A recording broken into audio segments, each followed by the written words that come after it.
ஏதாவது பூஜை செய்தால்தான், பூஜை செய்து வந்தால்தான் பிள்ளைகள் நம்மளை கவனிப்பான். பிள்ளைகளெல்லாம் எம்ஏ படிக்க வச்சேன், பிஏ படிக்க வச்சேன், ஆடிட்டா படிக்க வச்சேன், திருமணம் செஞ்சு வச்சேன், வீடு கொடுத்து வச்சேன், எல்லாம் செஞ்சேன், என்னை கவனிக்கவே இல்லைன்னா பரம்பொருள் பார்ப்பான். நல்லா தான் செஞ்சேன், உனக்குன்னு புண்ணியம் செஞ்சான்னு கேட்டான். உனக்குன்னு புண்ணியம் செஞ்சுருந்தியா?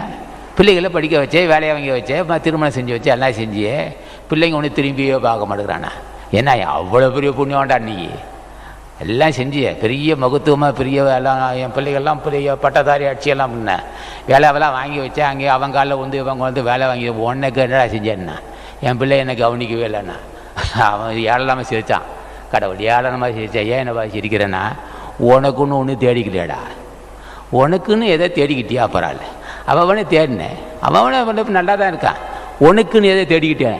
அப்போ எனக்குன்னு என்ன தேடினேன்? ஒன்று என் திருவடியை பற்றி பூஜை செய், இல்லை மாதம் 2 பேத்துக்கு அன்னதானம் செஞ்சுருந்தியா? மாதம் 2 பேத்துக்கு அன்னதானம் செஞ்சுருந்தா உனக்கு நல்லது நடக்கும்.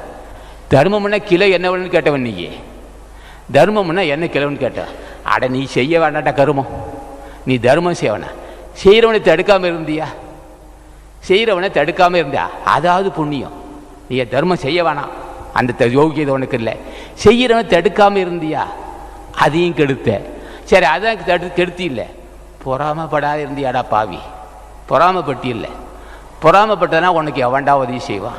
நான் கிட்ட வர முடியாது. இப்போ நான் என்கிட்ட யாரும் வந்து உதவி செய்வான்? மூதேவி அனுப்பி வைக்கிறேன், உனக்கு சனீஸ்வரன் அனுப்பி வைக்கிறேன்.